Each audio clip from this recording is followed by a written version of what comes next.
오늘 본문인 시편 104편은 창조주의 위대하심과 광대하심을 노래하는 대표적인 시편 중에 하나이죠. 창세기 1장의 창조 순서를 따라 쓰여졌다는 특징을 가지고 있기도 합니다. 대략적으로 그 내용을 말씀드리면 오늘 읽은 1절에서 5절은 첫째 날과 둘째 날에 대한 내용이고 6절에서 18절은 셋째 날에 대한 내용, 19절에서 23절은 넷째 날, 24절에서 30절은 다섯째와 여섯째 날의 내용을 담고 있습니다. 오늘의 신앙의 경탄, 감탄으로 충만한 시인 시편 104편을 통해서 우리 신앙의 중요한 전제인 창조에 대해 조금이나마 알아가기를 소망합니다.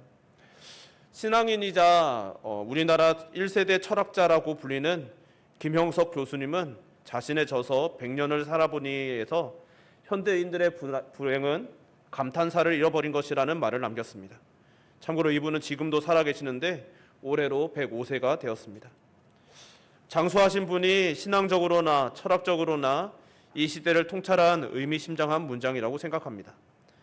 실제로 자녀를 키워보니 매일 보던 산에 구름 하나가 걸렸는데 그것에 우와 진짜네 이렇게 감탄한다든지, 지나가다 보이는 개미 한 마리, 벌레 한 마리에도 반응하며 놀라고 감탄하는 것을 봅니다. 오늘도 로비에서 온유와 하은이가 개미에 놀라고 반응하더라고요. 어른인 우리도 분명히 그런 때가 있었을 텐데 어느 순간 우리는 그런 순간들을 잊고 무심히 넘기며 살아가게 되었다는 생각이 듭니다. 그런데 이 경탄이 사라졌다는 것은 그저 우리가 어른이 되었다는 이야기가 아니고 신앙인들에게는 생각보다 심각한 문제라는 것을 알아야 하는 것이죠.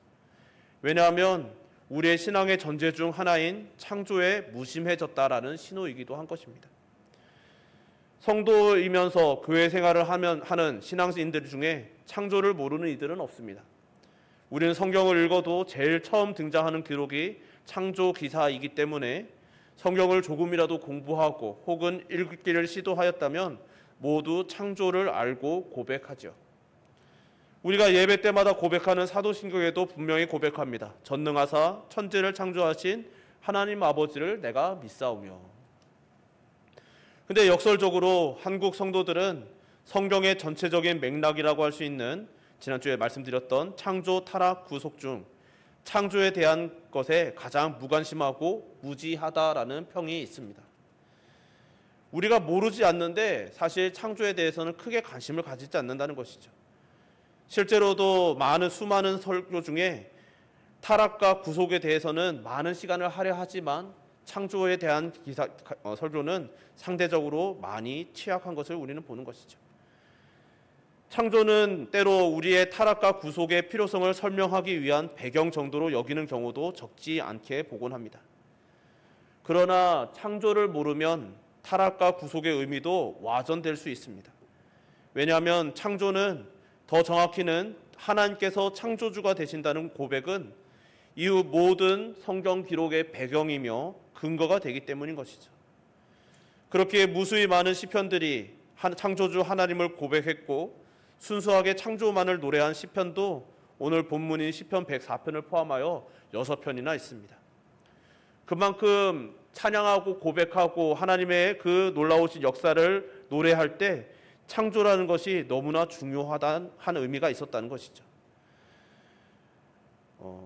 그리고 오늘 본문인 104편은 시편 103편과 함께 묶이기도 하는데 시편 103편은 구속의 하나님을 찬양하는 시이고 오늘 본문은 앞서도 말씀드렸듯이 창조의 하나님을 찬양하는 시인 것이죠. 그리고 이 두 편을 함께 묶어서 해석하는 딕슨이라는 신학자는 주님은 그분의 자녀들에게 주어진 유익뿐만 아니라 그분 자신의 영광스러운 위엄과 위대함으로 인해 찬양을 받으셔야 한다라고 주석하였습니다. 하나님은 택하신 자녀들에게 구원과 은혜를 베푸신 일로도 찬양을 받으셔야 하지만 창조와 피조물에게 베푸신 은혜만으로도, 그 섭리만으로도 찬양을 받아 마땅한 분이시라는 것이죠. 그러나 안타깝게도 많은 경우 하나님께서 나에게 해주신 일, 구원, 위로, 감격 등 유무형의 복들에 대해서는 찬양할 준비가 되어 있지만 하나님의 영광이 여전히 직접적으로 스며들어 있는 창조에 대한 찬양가, 그 섭리에 대한 찬양의 비중은 많이 낮아져 가는 것이 현실인 것이죠. 그럼에도 우리는 간혹 그런 것을 회복하는 순간들이 있습니다. 놀라운 자연에 경탄하는 순간이죠. 실제로 가본 적은 없지만 유명하고 거대한 폭포, 그랜드 캐년, 장엄한 자연 경관들을 볼 때 인간들은 위압감을 느끼며 경탄하게 된다는 고백들을 많이 듣습니다. 이런 고백은 신앙인이 아니라 신앙이 없는 불신자들에게서도 나오는 고백들인 것이죠. 사역을 하며 우리나라 안에서의 자연 경관들이 특별한 곳을 가게 되면 열의 8 정도는 나오는 찬양이 있습니다. 주 하나님 지으신 모든 세계 내 마음속에 그리워볼 때, 우리는 하나님께서 만드신 창조 세계만 보아도 절로 나오는 경탄과 기쁨이 있는 존재라는 것을 그러한 순간들에 확인할 수 있게 되는 것이죠. 그러나 이 기쁨을 그런 특별한 순간이 아니면 온전히 누리지 못한다는 것이 인류의 비극이고, 또 교회 밖에서야 이 하나님을 모르니까 그렇다 하더라도 교회 안에서조차 그런 모습들이 보인다는 것은 신앙적으로도 너무나 큰 비극인 것이죠. 이렇게 되는 많은 이유들을 나열한다면 많이 찾을 수 있겠지만 대부분의 경우 우리의 초점이 나로 맞춰져 있기 때문인 것 같습니다. 우리의 인생을 해석할 때에도 나를 중심으로 해석하기에 능하죠. 나에게 어떤 일이 있었는지, 내가 어떤 경험을 하였는지, 나에게 하나님께서 어떤 은혜를 부어주셨는지, 나를 중심으로 우리에게 베풀어진 은혜와 신앙의 역사들을 해석합니다. 어떤 일을 바라볼 때도 나를 중심으로 바라보는 것이죠. 그래서 구원이란 하나님께서 자기 자신밖에 볼 수 없을 만큼 형편없고 기막힌 상황에 놓여 있는 우리를 건져주신 사건이기도 한 것이죠. 우리가 하나님을 경험하고 예수님을 만나면 나를 중심으로 한 관점이 비록 우리가 관성에 의해서 다시 나를 중심으로 보게 되는 순간이 온다 할지라도 자꾸 예수님께로 시선이 옮겨지고 하나님의 관점으로 우리가 보게 되는 것이죠. 바로 우리의 시선이 바뀌고 관점이 바뀌는 이것이 구원이라는 것입니다. 나를 중심에 놓고 보니 나의 타락도 와닿고 나의 구원도 와닿지만 창조는 저 먼 옛날에 일어난 사건으로만 여겨집니다. 이것이 바로 나의 시점이, 우리의 구원에 대한 시점들이 바로 나로 돌아가고 있다는 신호들인 것이죠. 그래서 우리가 하나님을 온전히 경험하고 하나님을 만났을 때는, 체험했을 때는 모든 것이 경배의 대상이 되죠. 정말 지나가다 만나는 것들, 혹은 지나가다 이전에는 화날 수 있었던 일들조차도 하나님께서 나를 사랑하셨다는 것이 너무나 크게 와닿으니 그것들조차 감사하게 됩니다. 저 또한 그런 고백들이 있는 것이죠. 하나님께서 나를 사랑하셨으니 하물며 내가 이들을 사랑하지 못할까라고 하면서 우리 모두가 자비롭고 정말 사랑이 풍성한 존재들이 되는 순간들이 있었던 것이죠. 그러나 시간이 지나면 다시 나를 중심으로 돌아갑니다. 내가 중심이 되어서 내가 받은 은혜가 더 중요하게 되는 것이죠. 그래서 우리 주님께서는 이 땅에 오셔서 이 전제를 뒤집으셨고 끊임없이 우리에게 말씀을 통하여 되새기시며 너희들은 끊임없이 나로 돌아가려고 하는 너희들을 돌이켜 창조주 하나님께로 돌이켜야 된다고 말씀하시는 것이죠. 예수님께서 이 땅에 오셔서 뒤집은 전제들이 어떤 것들입니까? 너희가 나를 온전히 알지 못해서 자꾸 너희들에게로 돌아가니까 창조주인 내가 직접 왔다는 것이죠. 너희는 창조주 하나님을 그러니 기억해야 한다라고 말씀하십니다. 너희의 창조주는 또한 멀리서 무게만 잡는 멀리 계신 분이 아니라 너희의 아빠 아버지로 너희와 함께하며 친밀히 교제하는 분이시라고 알려주셨습니다. 또한 너희의 삶에 세밀히 섭리하시는 분이 바로 너희의 창조주이시라고 말씀하시는 것이죠. 창조주 하나님께서는 그저 멀리서 창조하시고 내버려 두신 방관자가 아니시고 지금도 창조의 섭리를 통해 들의 백합화와 공중의 새를 입히고 먹이시는 분이시고 그런 분이 너희의 아버지이신데 너희를 보살피지 않으시겠느냐라고 또한 말씀하시는 것이죠. 이렇듯 예수님께서는 결코 우리가 창조와 무관한 삶을 살기를 원치 않으셨던 것입니다. 그럼 우리가 알아야 하는 창조는 대체 무엇입니까? 우리는 창조를 알고 있다고 생각하는데 우리가 대체 놓치는 창조는 무엇입니까? 그것은 바로 사건으로서의 창조가 아니라 창조를 행하신 하나님을 아는 것이죠.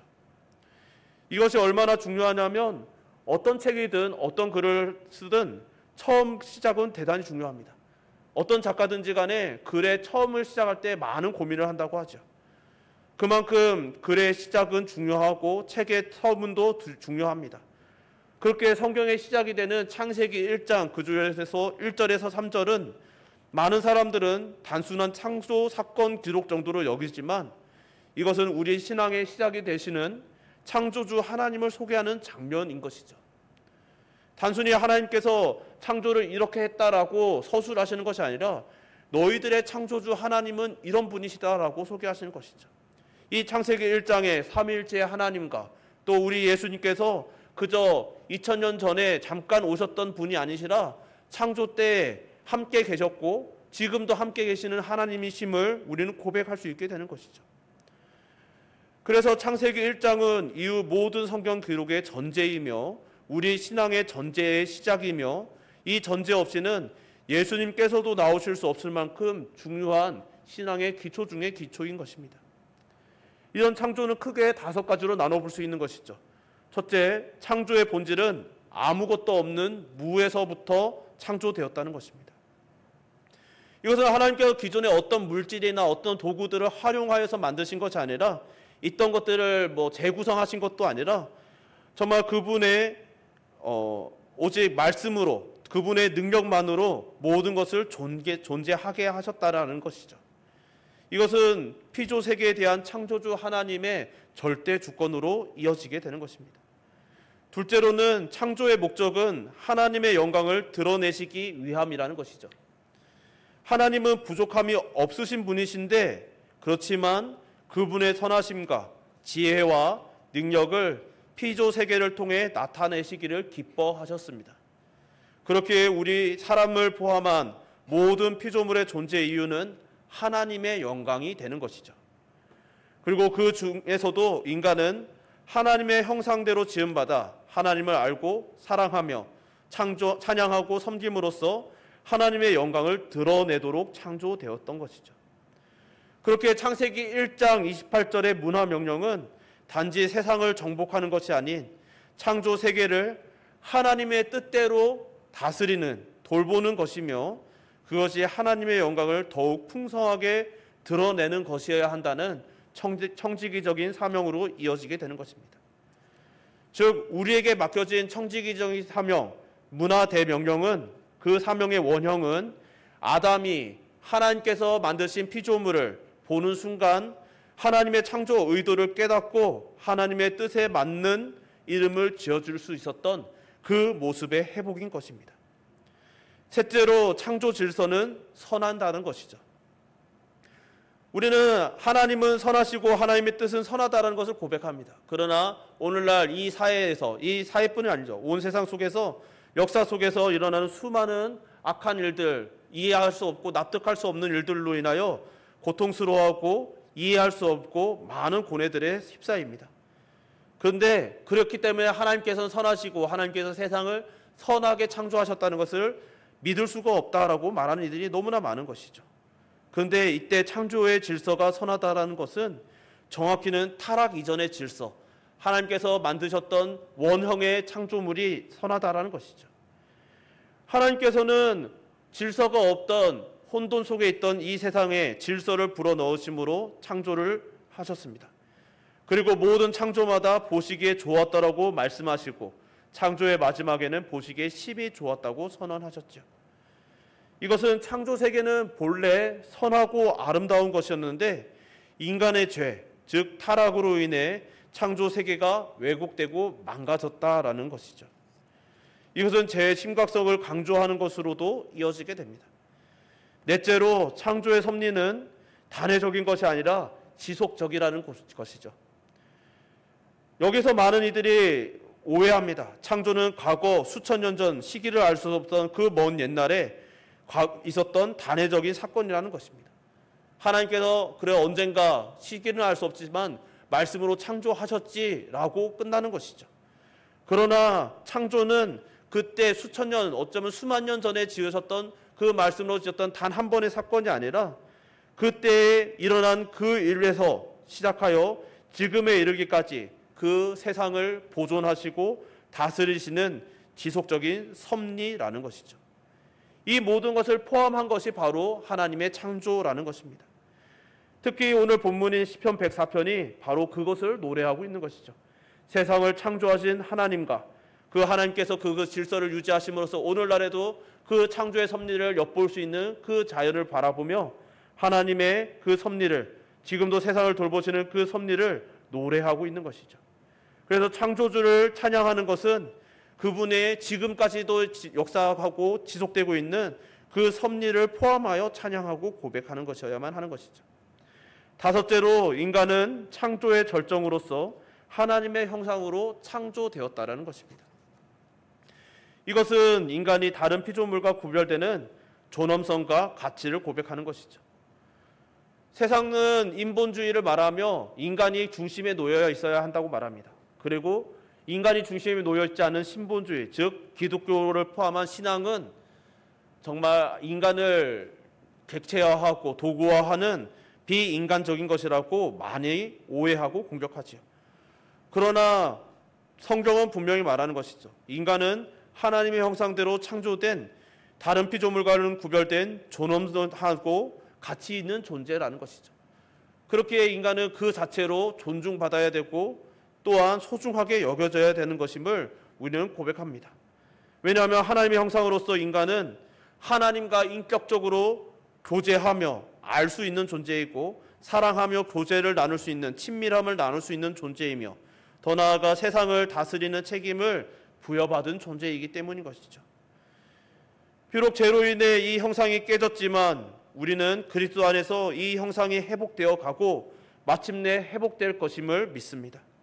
그렇기에 창조는 시작이지 끝이 될 수가 없는 것이죠. 그래서 창조를 과거의 사건으로만 치부하면 창조는 그때로 끝났고 지금 우리가 살아가는 이 시대는 상관없는 역사로 생각하지만 창조는 시작이었고 지금까지 지속되는 역사인 것이고 앞으로 하나님께서 재창조를 통하여 새로운 시작을 여신다는 것을 우리는 고백해야만 하는 것입니다. 에덴에서 새 예루살렘 성까지 역사는 하나님의 성, 하나님의 나라를 지으시는 섭리의 과정임을 고백하는 것이고 심판이 아닌 끝이 아니라 새로운 시작이라는 고백의 중요한 전제가 되는 것이 바로 창조인 것이죠. 그렇기에 성도는 창조에 감격하지 않을 수 없는 것입니다. 세상을 보며 들에 핀 이름 모를 들꽃을 보면서도 그 안에 담긴 하나님의 창조 섭리를 발견하기에 감사와 찬양과 경탄이 나와야만 합니다. 그래서 오늘 본문 시편 104편이 우리에게 소중한 고백 중에 하나가 되는 것이죠. 창조가 우리 신앙의 고백, 우리 믿음의 대전제이며 이 기쁨이 우리에게 얼마나 충만한지가 우리 신앙의 기준이 되어주기 때문입니다. 간절히 바라기는 이 자리에 저와 여러분 우리 모두가 하나님을 향한 경탄과 기쁨으로 충만해져 가시기를 주님의 이름으로 축원합니다. 저는 이 창조와 관련된 찬송 중에 찬송가 487장을 좋아합니다. 찬양은 이런 찬양이죠. 참 아름다워라 주님의 세계는 저 솔로몬의 옷보다 더 고운 백합화. 정말 이 찬양은 온 자연을 보며 주님의 세계가 너무 아름답다라고 고백하고 내 아버지의 솜씨는 깊고 주 하나님의 영광은 잘 드러납니다라는 고백이 담긴 찬송인 것이죠. 이 찬송은 미국의 베브콕 목사님이 지은 시를 원작으로 작곡된 찬양입니다. 이 베브콕 목사님이 사역하신 곳은 호수가 있던 자연이 아름다운 곳이었습니다. 그래서 이 목사님은 시간이 날 때마다 약 24km의 거리의 풍경을 바라보며 산책하는 것을 즐겼다고 하시죠. 그리고 그런 삶 속에서 그런 자연을 바라보며 자연에 감탄하고 감격하는 그 삶을 통하여서 남긴 시가 바로 찬송가 487장인 것이죠. 그 원작의 제목은 This is my father's world, 즉 이것이 내 아버지의 세계라는 제목이었습니다. 우리 한글 가사 중에 3절은 이러하죠. 참 아름다워라 주님의 세계는 저 산에 부는 바람과 잔잔한 시냇물 그 소리 가운데 주 음성 들리니 하나님의 큰 뜻을 내 알 듯하도다. 저 산에 부는 바람과 잔잔한 시냇물, 큰 소리들이 아니라 어쩌면 우리 일상 속에서 여상이 넘어갈 정도로 세미한 소리들, 그냥 우리는 무심히 넘길 만한 그런 작은 소리들 가운데 주님의 음성이 들린다고 고백하는 것이죠. 그리고 주 하나님의 큰 뜻을 내 알 듯하도다. 정말 알 것만 같은데 잘 모르겠는, 정말 무엇인가 하나님의 뜻이 느껴지는데 명확하게 잘 모르겠는, 내가 더 알고 싶은 그런 심정을 노래하고 있는 것이죠. 예전의 말씀을 알아가면 큰 기쁨, 이것이 너무 큰 깨달음 같아서 큰 확신을 가지고 외친 적이 있습니다. 그런데 시간이 흐르고 성경을 읽는 횟수가 더 많아지고 성경을 알면 알수록 정말 하나님의 말씀과 그 뜻이 이 가사처럼 너무 크다는 것이 깨달아지는 것이죠. 분명히 보았던 말씀인데 다시 보면 또 새롭습니다. 이런 말씀이 있었는가라고 놀라운 순간들이 있습니다. 분명히 보고 넘어갔고 수도 없이 보았을 텐데 이제 처음 보는 것만 같은 말씀도 있는 것이죠. 그래서 그 알 것만 같은 알 듯한 그 느낌으로 말씀을 더 알려달라고 청하게 되는 것이 저와 우리들의 신앙인 것이죠.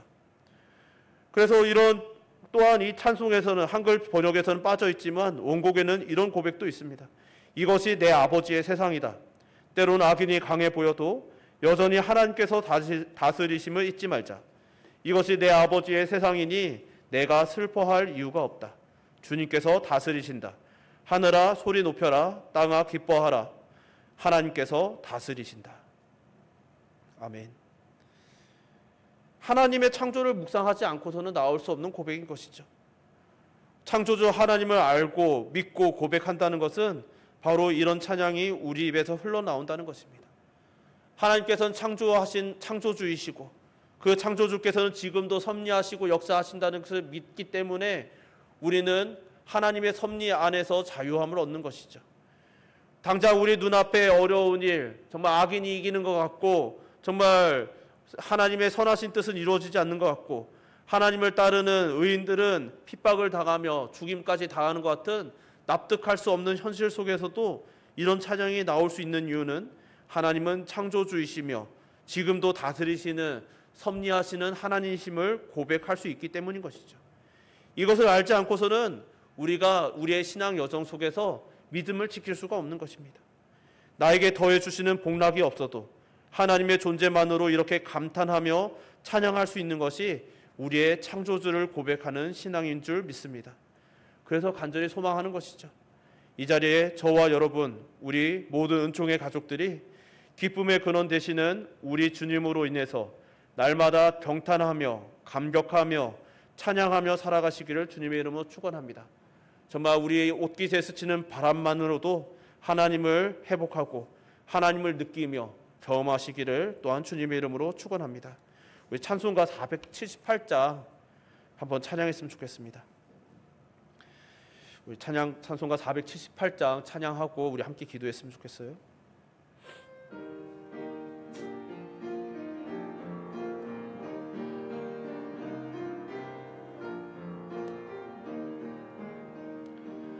참 아름다워라 주님의 세계는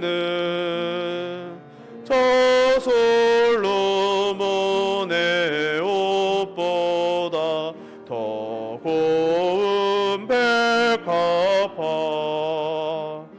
주 찬송하는데 저 맑은 새소리 내 아버지의 지으신 그 솜씨 깊도다 참 아름다워라 주님의 세계는 저 아침 해와 저녁 놀 밤하늘 빛남별 망망한 바다와 늘 푸른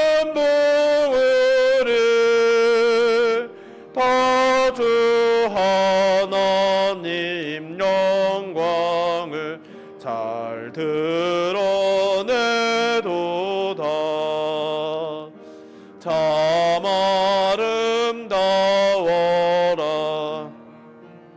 주님의 세계는 저 산에 부는 바람과 잔잔한 시냇물 그 소리 가운데 주 음성 들리니 주 하나님의 큰 뜻을 날 듯하 그 소리 가운데 주 음성 들리니 그 소리 가운데 주 음성 들리니 주 하나님의 큰 뜻을 날 듯하도다. 우리 시간 말씀 기억하면서 함께 기도합시다. 하나님께서 창조주이시며 이 창조 세상을 지키시며 섭리하시는 분이심을 고백합니다. 우리들이 이 사실을 잊지 않게 하여 주옵소서. 그저 하나님을 나의 구원자, 나에게 복을 주시는 분, 나의 마음에 평안을 주시는 분, 이런 기능적으로만 이해하는 자들이 아니라 하나님께서는 그 존재 자체만으로도 찬양받으실 만한, 우리의 모든 경탄을 받으실 만한 분이심을 인정하고 고백하길 소망하오니 창조주 하나님을 향한 고백이 절대로 우리의 신앙 속에서 떠나지 않게 하여 주옵소서. 또한 이 고백에 더하여서 창조주 하나님께서 이 나라와 이 민족과 우리 조국교회 또한 지켜달라고 이 시간 함께 주님 찾고 기도합시다. 주여, 사랑과 권능과 풍성하신 하나님 아버지, 오늘도 이렇게 저희들 불러주사 주님 앞에 나와 함께 예배드리며 주의 말씀을 부르며 주 하나님 아버지의 뜻을 헤아려 보게 하심을 감사드립니다. 하나님께서는 우리의 창조주이심을 고백합니다. 우리들이 이 사실을 주 하나님 아버지 잊지 않기를 소망합니다. 하나님께서는 그저 수천 년, 어쩜 수만 년 전에 주여 그 과거 어느 순간 우리가 알 수 없던 그 시점에 주여 창조하시고 말씀으로 7일간 창조하셨던, 6일 동안 창조하셨던 그런 분이 아니라 주 하나님 아버지 그렇게 끝나야 되는 기록이 아니라 그 하나님께서는 그때 창조하셨던 창조주이시고 그 창조주께서 지금까지도 이 창조세계를, 이 피조세계를 섭리하시며 운영하시며 지키시며 우리에게 지금도 역사하시는 분이심을 고백합니다. 주 하나님 아버지 이 고백이 우리의 심령에 깊이 새겨지게 하여 주옵소서. 그래서 하나님 아버지 우리들이 이 사실을 결코 잊지 않으며 주 하나님 아버지 때는 우리 앞에 정말 악들이 세상을 이기는 것 같고 세상을 지배하며 주 하나님 아버지 우리는 도무지 납득할 수 없을 것만 같은 그런 일들이 눈앞에 닥친다 할지라도 그러나 실망하지 말자, 주여 두려워하지 말자. 하나님께서는 세상을 지켜주시니 주님께서 다스리시니 우리는 정말 기뻐하고 소리 높이며 하나님께서 다스리심을 오늘도 찬양하고 내일도 고백하며 영원토록 하나님을 찬양해야 되노라고 고백하며 함께 주님을 찬양하게 하여 주시옵소서. 이 고백이 모여 우리의 찬양이 되며 우리의 신앙 고백이 되며 온 세상을 향한 선포가 되게 하여 주옵소서. 이 믿음으로 또한 이 나라와 이 민족을 위하여 기도하오니 주 하나님 아버지 우리는 이 나라 이 땅이 어떻게 흘러갈지 때로 소망이 없고 너무나 절망하고 과도하게 낙망하지만 주 하나님 아버지 그러나 하나님께서 이 나라 이 땅에도 섭리하시며 하나님의 뜻이 이루어질 것임을 믿음으로 우리들이 담대하며 주 하나님 아버지 절망하지 아니하며 때로는 하나님 너무나 과도한 소망도 품지 아니하며 하나님 아버지의 섭리를 기대하고 소망하며 고대하는 주의 백성 되게 하여 주시옵소서. 사랑이 많으신 하나님 아버지 오늘도 주의 말씀을 통하여 우리들이 때로는 알고 있었지만 때로는 잊고 때로는 우리가 놓치고 있었던 창조주 하나님을 되새기게 하심을 감사드립니다. 하나님께서는 그저 그 시점을 알 수 없는 그 먼 옛날에 단 6일 동안 창조하시고 끝나셨던 창조주가 아니시라 그때로부터 지금까지 변함없이 창조의 역사를 이어가고 계시는 이 창조 세계를 지키시고 이 피조 세계를 섭리하시는 분이심을 고백합니다. 그로 인하여 우리들이 우리 눈앞에 어떤 상황과 환경이 놓여 있든지 때로는 우리의 구원조차의 아니라 우리에게 주어진 어떤 복락이나 감정이 아니라 정말 하나님께서 섭리하시는 그 섭리만으로도 하나님을 찬양할 수 있음을, 찬양 받으셔야 하는 분이심을 고백하오니 간절히 바라오니 이 사실을 우리들이 결코 잊지 않는 예배자 되게 하여 주시옵소서. 우리에게 주어진 복락을 위해서만 하나님께 찬양하는 자들이 아니게 하시고 오직 이 세상에 있는 하나님의 섭리를 발견하고 끊임없이 찾으며 또 그것을 발견할 때마다 하나님을 노래할 수 있는, 찬양할 수 있는 존재들이 되게 하시고 그런 찬양하는 공동체 되게 하시고 그리하여 우리의 찬양이 이 세상을 향하여 선포하는 창조주 하나님을 전하는 복음이 되게 하여 주시옵소서. 또한 이것을 신뢰하고 믿음으로 말미암아 우리에게 닥쳐있는 여러 가지 어려움들 또한 믿음으로 낭망하지 아니하고 때로는 과도하게 기뻐하지 아니하며 나아가길 소망하오니 우리 중에 어려운 마음, 심정이 어렵고 혹은 육신이 어려운 이들 또한 이 믿음으로 하나님 앞에서 평강을 지키며 평온함을 지키며 하나님 앞에서 즐거이 또 그 믿음을 지킬 수 있도록 도와주시옵소서. 오늘도 불러주신 모든 은혜에 감사드리오며 예수님 이름으로 기도드립니다. 아멘.